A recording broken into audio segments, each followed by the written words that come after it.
Hi, everybody. Just waiting for Shauna to join us. Hi, Shauna. Hey, how are you? Good. How are you doing? I am well, thank you. Yeah, today we have a really big topic, but we Yeah. can just narrow it down into a few things because I think when I approached you about this in an email, I said we got to start talking about this because when I 7 years ago, I didn't know anything about this, none whatsoever. Yeah. I My ex just came in the house, just did whatever, right? So I said, let's you and I talk about this a little bit more, to see if we're on the same page about all this Yeah. stuff. I think boundaries are a big hot topic right now, and I think that we all need more of them, especially in the divorce field and especially for women. I feel like we weren't raised to have boundaries, and so it feels uncomfortable when you tell people no or you put Mm-hmm. your fence up, and what I always tell my clients is that boundaries are not for other people, boundaries are for you. Mm-hmm. And I think that's a big misconception about boundaries is people that you put boundaries up with, they're not going to respect them right away, right? Because it's different. It's not what they're used to with you. We all have these patterns in our Mm-hmm. relationships. And if you're in a relationship that does not have boundaries, then when you put them up, it's kind of like, whoa, wait, this isn't the song and dance that we normally Mm-hmm. do. And that can make it tough, right? So it's also, I was going to say to you, I don't know, it when you start putting up these boundaries, it can also make you feel very uncomfortable. Yes.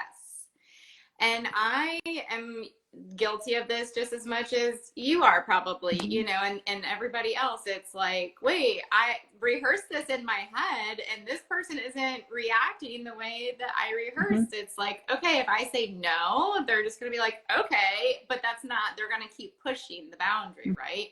Mm-hmm. And so, my advice is just to sit in that uncomfortableness and let it be uncomfortable. And that doesn't feel natural, I think, is something that we all struggle with.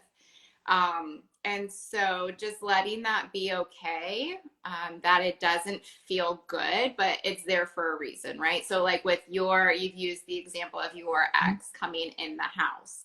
So, how did you set up that boundary eventually with him? I did what we would recommend everyone to do. I sent an email and I said, please don't, drop off the kids.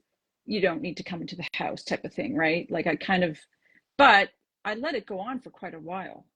Mm-hmm. Yeah. Right? So it took some consistency on my part because as you said at the beginning, I had very porous boundaries in the first place.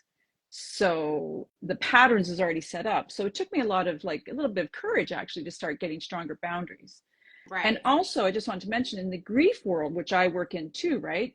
I teach people to have boundaries in grief, right? And so it's almost the same thing, right? With divorce as well. That um, you really need them; they're like essential. So I did it by email. I have others that have done by can do by apps, Mm-hmm. or as you said, you can practice it right in front of Yeah.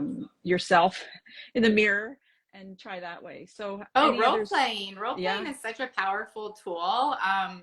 And if you don't have anyone to practice with, yes, by all means, do it in the mirror, just getting used to hearing those words coming out of your mouth, Hmm. right? But if you do have somebody that you can role play with, especially somebody who knows this other person very well and like how they're going to respond, then that can be a very powerful tool of practicing this. And I did want to mention something that popped in my head is, you know, what is the consequence if they don't follow your boundary? Like, so for example, you with your ex, I like to say, if you do this, then I will do this. So, if they're not respecting that boundary, it's like, what's going to happen? So, for example, with, entering your house, I'm assuming he no longer lives there Hmm. or it's a different residence. If you come in my house uninvited, then I will call the cops or Hmm. whatever the boundary looks Hmm. like. Hmm. So I always, try to get people to think of a couple steps ahead. If you're putting up this boundary and that person doesn't respect it, then what are you going to do? So, if you speak to me and use this word to describe me, like if you call me names, then I will remove myself from the conversation. So letting them know what is going to happen if they're not respecting your boundary. How did you navigate that? Yeah, actually, with mine, like personally situation, he actually respected Oh, that. good. But Even better. yeah, I should say that's one of the things, anyways. But I understand that even with communication is also a boundary too, right? Like how you communicate. So Yes. that is another. We could talk about communication boundaries, but communication and how they're able to talk to you anymore, right? Or in front of the children, especially, right? Like. Yes. You mentioned the apps. In the divorce space, that's a really big topic right now, and a big tool for co-parents is to use the co-parenting apps. And so that's a great boundary, to put up with your co-parent, especially if you feel like everything needs to be documented. For example, if it's like a high conflict situation. And I've had to use this in my own personal divorce where it's like, I'm only going to communicate with you through this app. So if you call me, if you text me, if you email me, I'm not responding to that. I'm only going to respond in this way. And letting them know, we're not mind readers. So you have to put it out there first for them to know. Only communicate with me via email, or only communicate with me via this app. And then if they continue not to, then you don't answer, you don't respond, don't keep that going. Only respond via whatever it is that you've told them you're going to communicate. Well, that's a boundary in itself, right? Right. No response, right? Yeah, that could be a whole other. Right. We can talk about that another time, but that no response.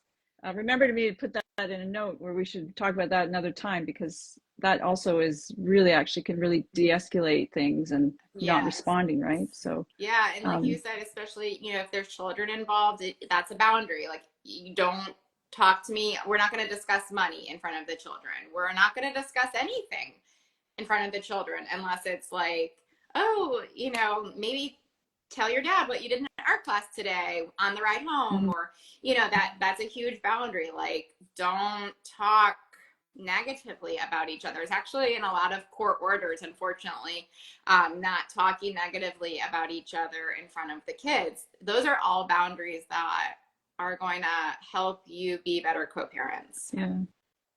And we're not saying this is easy, right, no, Shauna? oh Like we've both been there. We know that this is not easy, because as you said at the beginning, we're all tangled in together, right? And then all of a sudden you're detangling, and those kind of boundaries have been, difficult and strange. And when you're going through divorce, it's like, it's hard to kind of navigate it all, but it's really important that awareness that you actually really need them, is really what we're talking about, right? Oh, yes, definitely. And, a lot in the co-parenting space that I see is, especially, and I will generalize and say a lot of moms, right? Because we handle a lot of the child rearing, and I'm just speaking generally, but a lot of like clients that I have they come to me worried about, like, this is going to go on at dad's house. I know this is going to happen when they're at dad's. And it's, control and boundaries go hand in hand, I feel like. And a lot of it is talking them through, like, you don't have control of what goes on at dad's house. And that is a boundary. Like, you can't tell him what time to put the kid to bed. You can't tell him what to feed the kid when he's with you. And so putting those boundaries up of, what happens at my house is what happens at my house, and what happens at your house. Yeah, if you guys can co-parent and be on the same page with bedtime and snacks and school and all of those things, that's great. But the reality is, a lot of us are divorced for a reason, because we don't see eye to eye on a lot of these topics. Right. Also, parenting styles are just different, right? Like we have a page in our workbook just about parenting styles, because only I think about 33% of us have the same parenting styles in the first place. So you probably had differences when you're married parenting. So you're definitely going to have differences when you're co-parenting. Yes. Um, and not being able to tell the other person what to do. I mean, that's a huge boundary. And speaking of your workbook, Karen, is it out yet, or do you have a release date? no, but it's coming soon. Okay. We're working really hard, but it is full of all this information just all in a book. But we're super excited about it. We'll have to go on live again when it's out and talk about it. But yeah, Yes. thanks. I also want to mention that I was talking to a mediator a while back who had told me about a mom that was phoning her up about that their kids weren't getting enough broccoli on the weekend. So that's a true story. This is a true Yes. story. And I so laugh because it just sounds so familiar, does right? it? Yeah, she said, no kidding, Karen. This is what happens. And there's a cost to that, right? Like anxiety, but also financially to call up your legal representative to talk about what they're not eating on the weekend. So yeah, it's hard to let Yeah. go. We know that. It is hard. And I do encourage, instead of, relying on your legal representative to mediate those situations, if you are in a space with your co-parent where you do go to the doctor's appointments together, so you're both hearing the same thing, and if you have a concern about broccoli, for example, like, is that an iron deficiency? I don't know, but like, let's get on the same page with our medical professional. Agreed. And, if your doctor or your child's doctor is aware of the situation, like mine is aware that we're not together. And so she's very good about notating in those, the charts that they keep digitally now. That way everyone can be on the same page. So there are different methods of co-parenting without relying on mediators and lawyers for everything, because like you said, it does get costly, and then you kind of just become like, the court gets tired of you, like, oh, they're back again and now we're talking about broccoli and that's what we're using our courts for. I mean, it just kind of gets ridiculous at some points. It's kind of a form of control when they're and you have to learn to let go as a parent, which is hard, especially for moms, right? Who, as you said, Yes. and I'm generalizing too, they're kind of the managers of the house, right? So they like to do all that. Yes. It's hard for moms to let go. But then also, generalizing the other way, like, or it goes both ways. I've seen it both ways, using the courts and the legal system as a form of control and abuse, really is what it is. Really ties up those resources that can be better spent, on more bigger problems that are out there, unfortunately. But yeah, so just, and that's where I, again, recommend coming up with some kind of parenting plan. Parenting plans are a lot about boundaries of, this is what's happening. It's very specific. And it kind of puts some of these things to rest that you can refer to throughout the years with parenting, and navigating a lot of these boundary issues. Do you offer something like that, Shauna? I do. So yeah. On my website, I have a parenting plan template that people can download, and I also have one for special needs children as well, because they require a lot more than just the 18 years that we put into a lot of the court orders. So yes, if people want the parenting plan, they can go to the website, and I think it really addresses a lot of these issues that you can just get out of the way. Good. I did want to mention, like, what I do is also, so when you, just before we go, is just want to mention out on is a tip, is when you get through something with a strong boundary or something, and it's been difficult for you to get through, but you got through it.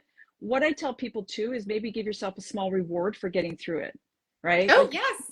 Maybe go get an ice cream, or go get a coffee, or hot bath, or go for a walk with your friend, or it just helps get you motivated to get through it and say, yes, I did it. And then give yourself a little bit of a treat to say, yes, I got through that, because we know it, especially at the acute part of divorce, it's going to be really, really tough. Yes. And the amazing feeling that you have when you have stuck to a boundary and the other party starts, respecting that, that is such a great feeling. And I love your advice of rewarding yourself, because it is all about the victories. We pay attention so much to our losses, but really recognizing those victories and the hard work that we have to do to get them. I completely agree. Yeah, and be consistent, right? The more you do it, Yes. hopefully they'll, get used to Yeah. it. Fingers That's another crossed. conversation, right? Right. But I'm just going to ask if anyone has any questions, if you can put it in the comment section, and otherwise we'll wrap up for today. And Shauna and I will think of something just as good next month to talk about. But Shauna, where can everyone reach you? Yes, so on Instagram, Shauna Warden Coaching, and on Facebook, same thing. And my website is shaunawardencoaching.com. And I would love to also ask, any viewers if they have anything that we want to talk about, they want to hear about, Yeah. to reach out for any future lives that we do together. Of course, we try to keep it on topic and, touch the areas that people need help with. Yeah, so DM either Shauna or me at Divorce Workshop. That's my Instagram, and webpage is divorceworkshop.ca. So anyways, great, another live with you, Shauna. Good discussion as usual. Thank you for having me, Karen. And we'll talk soon. Bye, everybody. Right. Take care. Bye.